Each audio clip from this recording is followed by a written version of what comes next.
இத்தனை வருஷமாக நம்ம எதுக்காக வெயிட் பண்ணிட்டு இருந்தோமோ அந்த நாள் இன்றைக்கி ஃபைனலி வந்துருச்சு. இன்றைக்கி தமிழோடைய எலெக்ஷன் டே, ஓகேங்களா? ஸோ ரொம்ப வருஷமாக இதுக்காக நான் காத்துக்கிட்டு இருந்தேன். லாஸ்ட் எலெக்ஷனில் வந்து பார்த்திங்கன்னா நிறைய பேர் எனக்கு கிண்டல் பண்ணாங்க, ஓடிடி இனிமேல் எடுக்கலன்னு சொல்லிட்டு.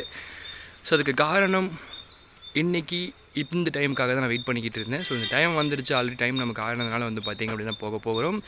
ஸோ இந்த எலெக்ஷன் டைமில் நிறைய பேருக்கு டவுட் இருக்கும், யாருக்கு போடுறது என்ன பண்ணுறதுன்னு சொல்லிட்டு சில கன்ஃபியூஷன்ஸ் இருக்கும். சில பேருக்கு லாஸ்ட் ஆப்ஷன்ஸ் சொல்லி சில பேர் சூஸ் பண்ணி வச்சுருப்பீங்க.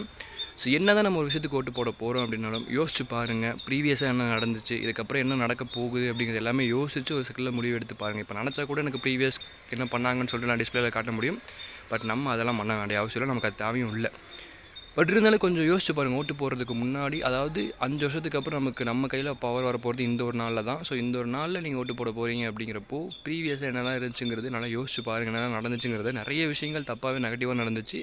இப்போது நிறைய பேருக்கு லாஸ்ட் ஆப்ஷனாக நம்மளோட ப்ரீவியஸாக நடந்த நிறைய விஷயங்களை பற்றி நம்ம யோசித்து பார்க்கும்போது அது ஒரு மாதிரி நெகட்டிவாக தான் இருக்குது. அது ஒரு மாதிரி மனசை சங்கடப்படுத்துகிற மாதிரி தான் நிறைய விஷயங்கள் நடந்துச்சு. நிறைய விஷயங்கள் நம்ம தெரிஞ்சிச்சு, நியூஸில் பார்த்தோம், நிறைய பேர் பேசி கேள்விப்பட்டிருக்கோம், சோஷியல் மீடியாவில் பார்த்துருப்போம்.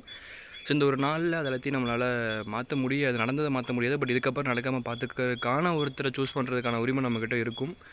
ஸோ அப்படி பார்த்து பக்குவமாக யோசித்து ஒரு 5 நிமிஷம் யோசிச்சு, அதாவது போடுறதுக்கு முன்னாடி கூட 5 நிமிஷம் யோசிச்சுட்டு போடுங்க யாருக்குன்னு சொல்லிவிட்டு, நான் வந்து யாருக்கு போடணுங்கிறது அவங்க தனிப்பட்ட உரிமை, அதை நான் எதுவும் டிஸ்டர்ப் பண்ண மாட்டேன். பட் இருந்தாலும் யோசிச்சு போடுங்கன்னு நான் சொல்கிறேன். நம்ம வந்து பார்த்திங்க அப்படின்னா ஹெல்ப் பண்ணணுங்கிற மைண்ட் நிறையா இருக்குது. பட் நம்மளால் சுத்தமாக வந்து பார்த்திங்கன்னா நமக்கு யாராவது ஒருத்தங்க ஹெல்ப் பண்ணணுங்கிற சுச்சுவேஷன் தான் நம்மளோடது. பட் இருந்தாலும் எனக்கு வந்து ஹெல்பிங் மைண்டுங்கிறது வந்து பார்த்து நிறைய பேர் பார்த்துக்கணும், நிறைய ஹெல்ப் பண்ணணுங்கிற ஒரு ஆசை இருக்குது.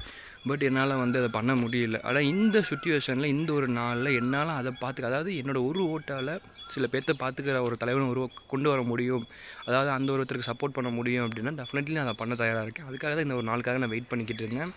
இப்போல்லாம் வந்து அதுதான் ரீசன் அது பண்ணுறதுக்கு, இதுதான் ரீசன் இது பண்ணுறதுக்குன்னு சொல்லிட்டு நிறையா மலுப்பெடுக்க முடியும். பட் நான் மலுப்பெல்லாம் விரும்பலை. இங்கே நான் என் அண்ணனுக்கு தான் ஓட்டு போடுவேன். அண்ணனுக்காக இத்தனை வருஷமாக ஓட்டடி எடுக்காமல் இந்த வருஷம் ஓட்டடி எடுக்கிறதுக்கான காரணமே. ஸோ டெஃபினெட்லி நான் அண்ணனுக்கு ஓட்டு போடுவேன், அண்ணனுக்காக மட்டும்தான் பண்ணுவேன். ஸோ ஓட்டடியே அண்ணனுக்காக தான் எடுத்தேன். ஸோ அண்ணன் வருவார், வெயிட் பண்ணுவோம், வரும்போது நம்ம ஓட்டடி எடுத்துக்கலாம்னு சொல்லிட்டு இத்தனை வருஷமாக காத்துக்கிட்டு இருந்து என்னோடய முதல் ஓட்டே வந்து பார்த்திங்க அப்படின்னா என்னோடய பிரதருக்கு. ஓகேங்களா? ஓகே, நம்ம வந்து டைம் ஆகிடுச்சு, கிளம்புவோம். நிறைய பேசணும்னு நினச்சேன், பட் டைம் இல்லை, இங்கேருந்து அழுத்தி பிடிச்சிட்டு போகணும். ஸோ அந்த ஒரு ஓட்டுக்காக நம்ம சக்கரப்படுத்துகிற அண்ணன் எப்படி பலாயிரம் கிலோமீட்டர் கடந்து வந்தாரோ, நம்ம இங்கேருந்து ஒரு 2 கிலோமீட்டர் கடந்து போக போகிறோம். பார்க்கலாம். ஸோ நம்ம டியூக் பையன் கிளம்புவோம் கைஸ். அங்கே போய் வீடியோ எடுக்க முடியாது, எனக்கு கூட யாரும் வர போகிறதும் கிடையாது. ஃப்ரெண்ட்ஸுங்களை கூப்பிட்டு போகலான்னு பார்த்தேன், பட் நமக்கு அந்த மாதிரி எந்த ஒரு அமையிலேயே பார்த்துக்கலாம். ஃபைனலி வந்து பார்த்திங்கன்னா நம்ம வந்து ஓட்டு போட்டாச்சு.